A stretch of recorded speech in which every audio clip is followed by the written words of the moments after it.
স্বয়ং বিমান বাহিনীতে ভারতীয় রয়ের এজেন্ট ডিজিএফআই এর সফল মিশনে ধরা।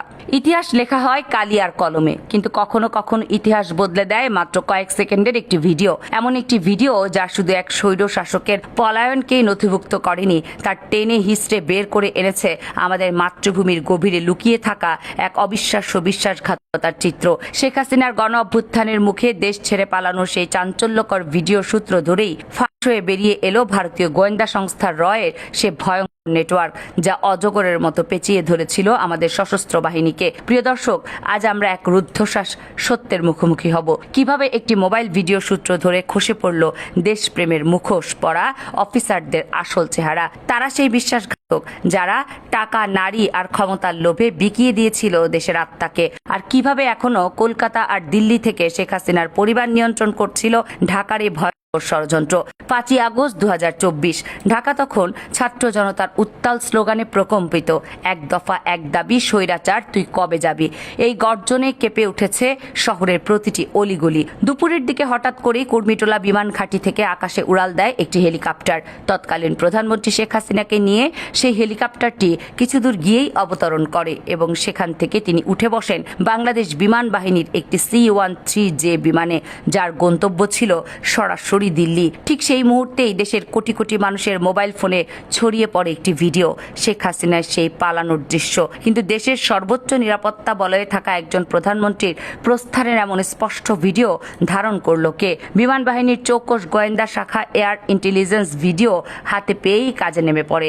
তারা ভিডিওটির অ্যাঙ্গেল, ক্যামেরা, দূরত্ব আর মুভমেন্ট বিশ্লেষণ করে নিশ্চিত হয় এটি বিমান বাহিনী অফিসার মেসের একটি নির্দিষ্ট কক্ষ থেকে ধারণ করা হয়েছে। আর সেই সূত্র ধরেই তারা পৌঁছে যায় ফ্লাইট লেফটেন্যান্ট রিফাত আশরাফির কাছে এবং জানা যায় তিনি এই ভিডিওটি করেছিলেন। কিন্তু যখনই তার মোবাইল ফোন ফরেনসিক পরীক্ষার জন্য পাঠানো হলো, তখনই যেন খুলে গেল প্যান্ডোরার বাক্স। বেরিয়ে এলো এমন একটি বিস্ফোরক সত্য যা ছিল কল্পনারও বাইরে। রিফাতের মোবাইল ফরেনসিক করতে গিয়ে তদন্তকারীরা আবিষ্কার করেন এক ভয়ানক সত্য। এই ভিডিও ফাঁসের ঘটনার আড়ালে লুকিয়ে আছে আরো বড় এক ষড়যন্ত্রের জাল। সেই জালের প্রধান মাকড়সা হিসেবে চিহ্নিত হন স্কোয়াড্রন লিডার আব্দুল্লাহ ইবনে আলতাফ, রয়ের একজন সক্রিয় শ্যাডো এজেন্ট। আলতাফের উপর নজরদারি শুরু হয় এবং তার ব্যক্তিগত গাড়ি থেকে যা উদ্ধার করা হয় তা রীতিমতো আটকে ওঠার মতো। পাওয়া যায় ভারতীয় প্যারা কমান্ডার ব্যবহৃত দুটি অত্যাধুনিক অস্ত্র, একটি FN-90 এবং একটি SIG P229। শুধু তাই নয়, তার গাড়িতে মেলে নগদ 1 কোটি টাকা আর একাধিক ইলেকট্রনিক ডিভাইস। 2024 সালের 14ই আগস্ট ডিজিএফআই এর একটি বিশেষ দল আব্দুল্লাহ ইবনে আলতাফকে গ্রেপ্তার করে। বর্তমানে তিনি কাশিমপুর হাই সিকিউরিটি সেলে বন্দী। সেখানে তার 10 বছরের কোর্ট মার্শালের সাজা কার্যকর হচ্ছে। এয়ার ইন্টেলিজেন্স ততক্ষণে বুঝে গেছে এটা শুধু একটি ভিডিও ফাঁসের ঘটনাই নয়, এটা ছিল রাষ্ট্রীয় নিরাপত্তা কাঠামোতে একটি ভয়াবহ বিপর্যয়ের আলামত। জিজ্ঞাসাবাদের মুখে আলতাফ জানান তিনি একা নন।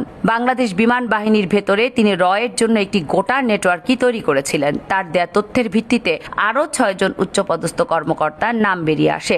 তাদের মধ্যে ছিলেন air vice marshal M.A. Awal Hossain, air vice marshal Zahidul Sayeed, group captain Faruk ও শামীম এবং উইং কমান্ডার সাইফ মোহাম্মদ। দেশের নিরাপত্তার স্বার্থে এই চরম বিশ্বাসঘাতকতার কারণে তাদের প্রত্যেককে বাধ্যতামূলক অবসরে পাঠানো হয়েছে। তদন্তে আরও জানা যায় আলতাফকে রয়ের পক্ষ থেকে উপহার হিসেবে দেওয়া হয়েছিল একটি ব্র্যান্ড নিউ হুন্দাই গাড়ি।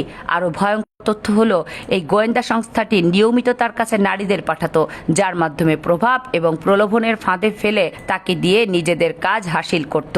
কিন্তু এই গোয়েন্দা চক্রের জাল শুধু বিমান বাহিনীতেই সীমাবদ্ধ ছিল না। তদন্ত যত এগোতে থাকে ততই বেরিয়ে আসতে থাকে একের পর এক চাঞ্চল্যকর তথ্য। জানা যায় আরো 4 জন পুলিশ কর্মকর্তা রয়ের এই নেটওয়ার্কে সরাসরি জড়িত। তারা হলেন ডেপুটি কমিশনার জসিমউদ্দিন মোল্লা, এডিসি রফিকুল ইসলাম, তানজিল আহমেদ এবং APBN এর ASP রফিকুল ইসলাম। নেটওয়ার্কের সমন্বয়ক হিসেবে কাজ করতেন ডিবির গুলশান জোনের তৎকালীন সহকারী পুলিশ কমিশনার ইফতেখার মাহমুদ, যিনি ছিলেন স্কোয়াড্রন লিডার আলতাফেরই ঘনিষ্ঠ বন্ধু। ইফতেখারকে অত্যন্ত গোপনে গ্রেপ্তার করা হয়, কিন্তু ঘটনাটি প্রকাশ্যে আসে যখন তার স্ত্রী সাবা তাহসিন স্বামীর কোনো খোঁজ না পেয়ে পুলিশ কমিশনারের কাছে একটি ডায়েরি করেন। তখনই জানা যায় ইফতেখারকে সহ গৃহবন্দী করে রাখা হয়েছিল এবং পরবর্তীতে তাকে গ্রেপ্তার দেখানো হয়। এই গোটা তদন্তটি শেষ করতে গিয়ে সেনাবাহিনী, ডিজিএফআই এবং এয়ার ইন্টেলিজেন্স একটি বিষয়ে একমত হয়। বাংলাদেশের সামরিক কাঠামোর ভেতরে বিদেশি গোয়েন্দা সংস্থা রয়ের অনুপ্রবেশ এখন আর কোনো আশঙ্কা নয়, এটি একটি কঠিন বাস্তবতা। এই অনুসন্ধান শুধু একজন ব্যক্তি বা একটি বাহিনীর ভেতরে বিশ্বাসঘাতকতার গল্পই নয়, এটি চোখে আঙুল দিয়ে দেখিয়ে দিয়েছে যে বিদেশি হস্তক্ষেপে বাংলাদেশের সামরিক ও রাষ্ট্রীয় নিরাপত্তা কতটা দুর্বল হয়ে পড়েছিল। একটি মোবাইল ভিডিও সূত্র ধরে বেরিয়ে আসা এই ঘটনাটি শুধু একটি গোয়েন্দা চক্রকে ফাঁস করেনি, এটি আমাদের সার্বভৌমত্বের ভিত্তিতে কাঁপন ধরিয়ে দেওয়ার মতো এক ভয়ঙ্কর ইঙ্গিত দিয়ে গেছে। শত শত প্রাণের বিনিময়ে আজ আমরা ফ্যাসিবাদ থেকে মুক্ত, কিন্তু ফ্যাসিবাদ যখন পরাজিত হয় তখন সে পর্দার আড়াল থেকে নতুন ছোবল মারার প্রস্তুতি নেয়। আর দুর্ভাগ্যের বিষয় হলো ফ্যাসিবাদের সেই বিষ বৃক্ষে চক্রান্ত পুরোপুরি থেমে যায়নি। কিছুদিন আগেও আমরা কল্পনাও করতে পারিনি ভেতরে ভেতরে আওয়ামী লীগের দোসররা আমাদের মাতৃভূমির ভিতরে কি ভয়াবহ ষড়যন্ত্রে লিপ্ত ছিল। মেজর সাদিকুল হক সাদেক, এই নামটি খুব ভালো করে মনে রাখুন। এই একটি নাম যা আবারও প্রকাশ করে দিয়েছে ক্ষমতা হারানো ফ্যাসিবাদী শক্তির আসল চেহারা। মেজর সাদিকুল হক সাদেক একজন কর্মরত সেনা কর্মকর্তা, যিনি দেশের উর্দি পরে সেবা করেছিলেন এক পরাজিত স্বৈরাচারের। 2025 সালের 8 জুলাই বসুন্ধরার কেবি কনভেনশন সেন্টারে চলছিল এক কর্মশালা। বাইরে থেকে যা ছিল সাধারণ, ভেতরে তা ছিল এক অন্তর্ঘাতের প্রশিক্ষণ কেন্দ্র। মেজর সাদেক এখানে 2500 আওয়ামী ক্যাডারকে প্রশিক্ষণ দিচ্ছিল। শেখানো হচ্ছিল কিভাবে অনলাইন গুজব ছড়িয়ে দেশকে অস্থিতিশীল করতে হয়, কিভাবে চালাতে হয় ভয়াবহ নাশকতা।